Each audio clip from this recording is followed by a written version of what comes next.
Hello friends, कैसे हो आप लोग। आपका स्वागत है एक बार फिर से मेरे यूट्यूब चैनल में। फ्रेंड्स, सबसे पहले तो आप सभी को नव वर्ष की हार्दिक शुभकामनाएं। आप सभी को भगवान स्वस्थ रखे, तरक्की दे, ऐसी मैं भगवान से कामना करता हूं, प्रार्थना करता हूं।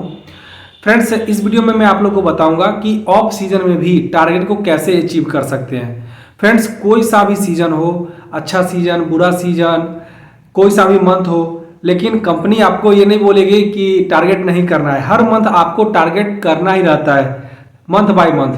तो ऑफ सीजन किसको बोलते हैं? ऑफ सीजन का मतलब कि उस समय में मार्केट में पेशेंट थोड़ा सा कम हो जाते हैं डॉक्टर के पास, तो दवाई का सेल ऑब्वियसली कम होगा। तो इसकी वजह से थोड़ा सा मार्केट जो है ना डल हो जाता है। और ये जो महीना अभी जनवरी, दिसंबर, फरवरी, मार्च तक का जो महीना होता है, इसी को ज़्यादातर डल सीजन इसी में ही आता है। तो ये सीजन में आप कैसे टारगेट को अचीव कर सके, उसी के बारे में इस वीडियो में चर्चा करूंगा।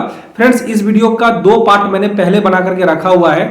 दोनों वीडियो में मैंने डिफरेंट डिफरेंट टॉपिक पे बताया है। अगर वो पार्ट आप लोगों ने नहीं देखा है तो पार्ट 1 और पार्ट 2 जाकर के देख लीजिए ये वीडियो देखने के बाद। इस वीडियो में मैं बात करूंगा अलग ट्रिक की, अलग आपको एक टिप्स बताऊंगा जिससे कि आप ऑफ सीजन में टारगेट को अचीव कर सकते हैं। तो वो जो टिप्स है वो है पीओबी। जी हाँ, पीओबी मतलब पर्सनल ऑर्डर बुकिंग। अब ये पीओबी तो आप बोलोगे कि सर ये तो मैं पहले से ही जानता हूं, जो एमआर है उनको पता होगा, और जो मेरा वीडियो रेगुलर देख रहे हैं उनको मालूम ही होगा कि पीओबी क्या होता है। पीओबी का मतलब होता है पर्सनल ऑर्डर बुकिंग। जब आप खुद से किसी मेडिकल वाले के यहाँ से या डॉक्टर से या हॉस्पिटल से खुद मेडिसिन का ऑर्डर लेकर के आते हो और स्टॉकिस्ट में देते हो, और स्टॉकिस्ट उसको माल भेजता है या फिर आपको जाकर के देना रहता है, तो उसको हम पीओबी कहते हैं।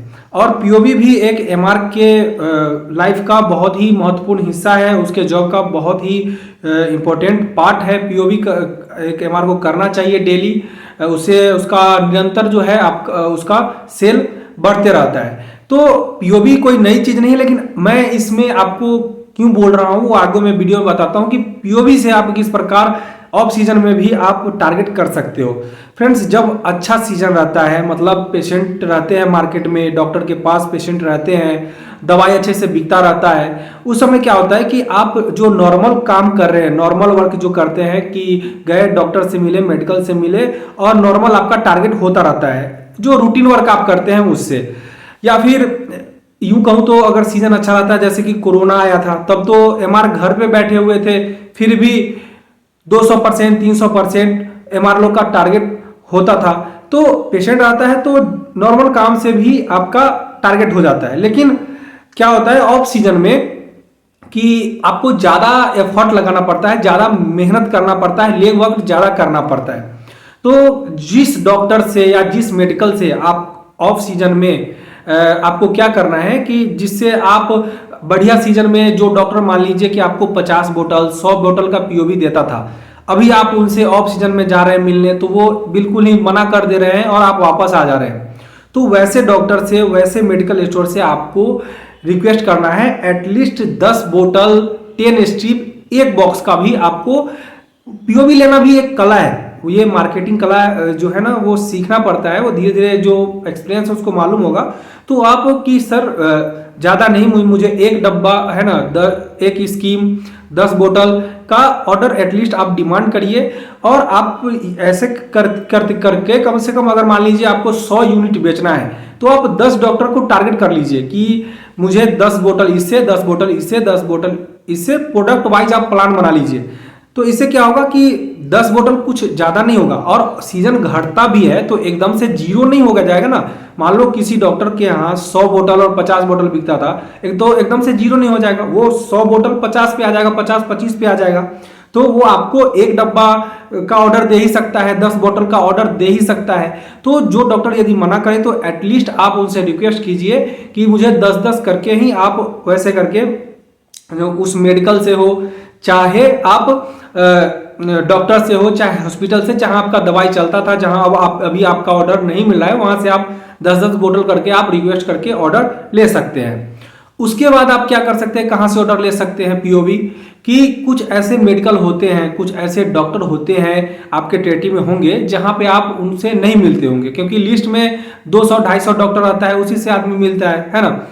तो उससे उससे ज़्यादा भी डॉक्टर होते हैं। और मेडिकल की बात करूँ तो मेडिकल भी जितने मान लो 100-150 मेडिकल से मिलते होगे तो उतना ही तो मेडिकल नहीं होगा, मेडिकल भी बहुत ज़्यादा होगा।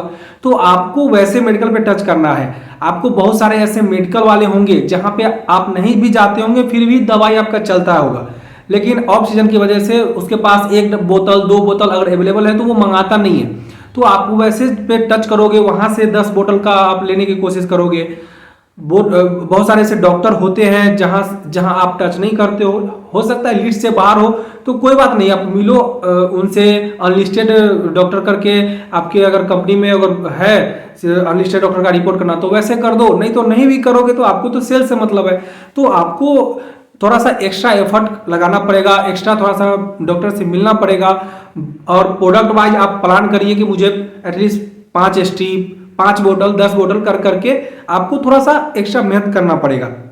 और अगर आप इसको फॉलो करते हो तो डेफिनेटली आपके बिजनेस में ग्रोथ आएगा। क्योंकि नॉर्मल जो काम है आप क्या है कि आप समझते हो कि अरे प्रिस्क्रिप्शन घट गया है, पेशेंट नहीं है, लेकिन हम लोग मार्केटिंग में है, सेल्स में है, तो सेल्समैन का तो यही काम है ना दवाई को बेचना। और आपको ये गुण नहीं है कि 10 बोतल भी आप कहीं से पीओवी ले आओ तो फिर आप सेल्समैन किस काम के है ना। तो आपको वैसे ही जो डॉक्टर हो या हॉस्पिटल हो वहाँ से आपको ये करना है। और आपको जो एमआर इस ऑफ सीजन में अच्छा काम करता है, अच्छा मेहनत करता है, उसको डेफिनेटली जो है इस जब अच्छा सीजन आता है अप्रैल से उस समय उसको बेनिफिट मिलता है। तो फ्रेंड्स आशा करता हूँ कि वीडियो अच्छा लगा होगा। और ये जो ट्रिक मैंने बताया पीओवी का कोई नया चीज़ नहीं था, लेकिन तरीका अलग था कि पीओवी को अगर आप थोड़ा सा एग्रेसिवली थोड़ा सा फोकस होकर के अगर आप काम करें, थोड़ा सा प्लानिंग से काम करें जैसा कि मैंने आपको बताया है, तो डेफिनेटली आपका सेल इंक्रीज होगा और आसानी से आप टारगेट को अचीव कर सकते हैं। फ्रेंड्स जैसा कि मैंने आपको बताया था कि आपने पार्ट 1 और पार्ट 2 अगर यदि नहीं देखा है तो वो भी जाकर के आप देख सकते हैं, उससे भी आपको हेल्प मिलेगा। फ्रेंड्स तब तक के लिए इतना ही, वीडियो को लास्ट तक देखने के लिए आपका बहुत बहुत धन्यवाद। तब तक इतना ही, जय हिंद जय भारत।